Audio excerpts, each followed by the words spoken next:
Hello everyone, welcome back to my YouTube channel. तो आज की ये वीडियो रिपीटर्स के लिए है। अगर आप वो लोग हैं जो रिपीट करने का सोच रहे हैं या वो लोग हैं जिन्होंने रिपीट करने की ठान ली है तो ये वीडियो आप ही के लिए है। तो हम सबसे पहले ये देखेंगे कि रिपीटर्स को कौन कौन सी डिफ़िकल्टी फेस हो सकती हैं और कौन सा सेशन बेस्ट है और कौन सी अकेडमी रिपीटर्स के लिए बेस्ट है जिनमें वो एडमिशन लेके अपने नंबर सिक्योर कर सकते हैं। चले आएँ, टाइम वेस्ट किए बगैर वीडियो को स्टार्ट करते हैं। फर्स्ट ऑफ ऑल, रिपीटर्स की दो कैटेगरी होती है। पहले रिपीटर वो होते हैं जिन्होंने गवर्नमेंट कॉलेज की सीट के ऊपर फाइट की होती है लेकिन उनकी इनफ नंबर ना आने की वजह से उन्हें किसी गवर्नमेंट मेडिकल कॉलेज में एडमिशन नहीं मिलता। दूसरे रिपीटर्स वो होते हैं जिनके parents private medical college afford तो कर सकते हैं लेकिन अनफॉर्चुनेटली वो MD-CAT पास नहीं कर सकते। तो ये दोनों सिचुएशंस काफ़ी हद तक आपस में रिजेंबल करती हैं। किसी को गवर्नमेंट मेडिकल कॉलेज की सीट चाहिए होती है तो किसी को प्राइवेट मेडिकल कॉलेज की सीट चाहिए होती है। जब हम MD-CAT में फ़ेल हो जाते हैं तो सबसे पहला सवाल हमारे जहन में यही आता है, क्या हम रिपीट कर लें? क्या रिपीट करने में कोई बुराई तो नहीं है? क्या ऐसा ना हो रिपीट करने के बाद भी हम उसी जगह पर खड़े हों? समटाइम्स हमें पहली दफ़ा में ज़्यादा एक्सपीरियंस नहीं होता, ना हमें टेस्ट के बारे में ज़्यादा इल्म होता है, ना हम सिचुएशन को टैकल कर पाते हैं। तो ऐसी सिचुएशन में रिपीट करना बेस्ट रहता है।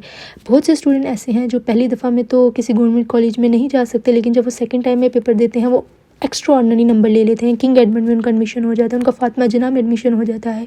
और कुछ स्टूडेंट ऐसे हैं जिनके पहले अटैम्प्ट में 110 120 नंबर आए होंगे लेकिन जब वो सेकंड अटैम्प्ट का पेपर देते हैं तो उनके 190 माइंड ब्लोइंग नंबर आए होते हैं। तो इसलिए कभी भी रिपीट से डरना नहीं चाहिए। लेकिन इस वीडियो में मैं आपको ऐसी चीज़ें बताऊँगी रिपीट के बारे में शायद जिनको देख कर आप सोचें कि क्या मैं रिपीट कर सकता हूँ, क्या मैं इन सारी सिचुएशंस को मैनेज कर सकूँगा। चलें आए उन टॉपिक्स के बारे में हम बात करते हैं। सबसे पहली चीज़, आपके पेरेंट्स की एक्सपेक्टेशन। जब आप रिपीट करेंगे या रिपीट करने का स्टेप लेंगे आपकी पेरेंट की एक्सपेक्टेशन आपसे बढ़ जाएंगी। जितनी फर्स्ट टाइम में उनकी आपसे एक्सपेक्टेशन थी ना, उनसे कई गुना दुगनी उनकी एक्सपेक्टेशन आपके सेकंड टाइम में होंगी। वो सोचेंगे चलो यार पहली दफ़ा में नहीं हुआ तो दूसरी दफ़ा में तो हो ही जाएगा। तो किसी सियाने बंदे ने कहा था कि साहब, नंबर से डर नहीं लगता, फेल होने से डर नहीं लगता, एक्सपेक्टेशन से डर लगता है। फिर आपको डर लगेगा यार मैं अपनी पेरेंट्स की एक्सपेक्टेशन पे उतर पाऊँगा? अगर मेरा इस दफ़ा भी एडमिशन नहीं हुआ तो मेरे पेरेंट्स क्या सोचेंगे कि क्या मैं इतना कैपेबल भी नहीं था? पहली चीज़ जो होगी वो आपका फ़ियर होगा, वो पेरेंट्स के एक्सपेक्टेशन पे पूरा ना उतरने की। दूसरी चीज़ जो हम डिस्कस करेंगे कि घर रहना आसान नहीं होता। आप सारा दिन घर रहेंगे, रिलेटिव्स आएंगे, इवन के बहन भाई होंगे आपके, आप उनको देखेंगे, सारे बार बार आपसे बोलेंगे फ़लाने का एडमिशन तो फ़लाने मेडिकल कॉलेज में हो गया, फ़लाना तो फ़लानी अच्छी पोस्ट पे पढ़ रहा है। और इन सबको देख के आपको एहसास से कमतरी होगी कि यार बस मैं ही हूँ जिसका एडमिशन नहीं होना था। तीसरी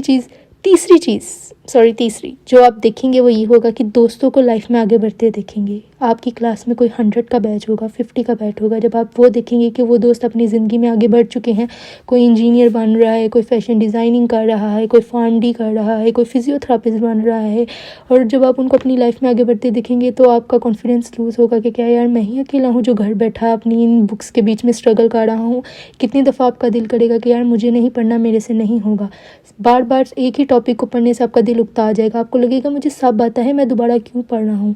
अगर मेरे भाई या मेरी बहन, अगर आप इन सब सिचुएशन को टैकल कर सकते हैं, इनको फेस करने के साथ साथ आप अपनी स्टडी पर भी फोकस कर सकते हैं, तो वहाँ आप रिपीट भी कर सकते हैं। अब हम बात करते हैं कि रिपीटर को कब सेशन ज्वाइन करना चाहिए, कौन सी अकेडमी ज्वाइन करनी चाहिए। अगर हम अकेडमी की बात करें तो अकेडमी की चॉइस पे कोई सवाल उठता ही नहीं है क्योंकि आप सब जानते हैं KIPS one of the best session में से एक है। और अभी किप्स ने अपना न्यू सेशन भी ज्वाइन कर लिया है इम्प्रूवर के लिए, जो सेशन 12 दिसंबर से स्टार्ट हो रहा है। ये one of the best opportunities में से एक है रिपीटर्स के लिए। जो रिपीट करना चाहते हैं वो जाएँ और फटाफट इस सेशन में एडमिशन ले लें, क्योंकि जितना ज़्यादा आप पढ़ना शुरू करेंगे, जितनी पहले पढ़ना शुरू करेंगे, उतनी ज़्यादा आपकी तैयारी पक्की होती जाएगी। अगर हम कैंपस की बात करेंगे किप्स का कौन सा कैंपस बेहतर है, तो लाहौर जौहर टाउन जो उनका कैंपस है वो मेन कैंपस है और एक one of the best campuses में से एक है। वहाँ वो सर जाते हैं यानी जिनका टीचिंग लेवल 100 आउट ऑफ 100 होता है, यानी कि वो आपको ऐसा लेक्चर डिलीवर करेंगे कि आप तो अकेडमी में बैठे हुए हैं तो आपको वो लेक्चर समझ आ जाएगा। इवन कि आपको क्वेश्चन करने की भी ज़रूरत नहीं पड़ेगी।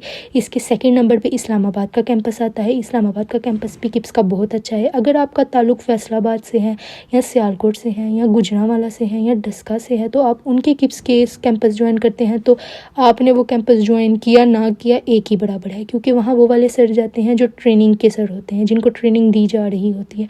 उनको इतना एक्सपीरियंस लेवल भी नहीं होता कि वो आपको MD-CAT के लेवल पर जाकर पढ़ा जा सके। तो अगर आप लाहौर जाना अफोर्ड कर सकते हैं, हॉस्टल में रहना अफोर्ड कर सकते हैं, तो मेरा मशवरा यही है कि आप लाहौर के जौहर टाउन वाले सेशन में जाएं अगर आप वाकई अपनी गवर्नमेंट सीट सिक्योर करना चाहते हैं। आप लाहौर, अगर आप सब ये सोचते हैं कि आप लाहौर के जौहर टाउन में जाके जी आप MD कैट में पक्के हैं, तो एक बार याद रखिएगा कि सेल्फ स्टडी बहुत ज़रूरी है। तब कोई भी आपके जहन में घोल कर कुछ नहीं डालेगा, आपको खुद पढ़ना पड़ेगा। बस लाहौर जौहर टाउन के ऊपर ज़्यादा फोकस इसलिए होता है कि वहाँ माइंड ब्लोइंग बच्चे जाते हैं। लाहौर यानी कि एक मेन पॉइंट है जिसमें हर साल बहुत से बच्चे प्राइवेट में जाते हैं, गवर्नमेंट मेडिकल कॉलेजेस में जाते हैं। तो अगर आप रिपीटर हैं तो मेरा मशवरा यही है कि आप किप्स का 12 दिसंबर वाला सेशन ज़रूर ज्वाइन करें और गो फॉर इट, और बहुत ज़्यादा वर्क हार्ड करें और अपनी सीट गवर्नमेंट मेडिकल कॉलेज या प्राइवेट मेडिकल कॉलेज में सिक्योर करें। मेरी तरफ से आप सब रिपीटर्स को बेस्ट ऑफ लक। अगर आपको कोई भी क्यूरीज हैं या कुछ भी आपको जानना है तो आप कमेंट सेक्शन में पूछ सकते हैं। अगर आपको मेरी ये वीडियो पसंद आई है तो लाइक एंड सब्सक्राइब ज़रूर कीजिएगा।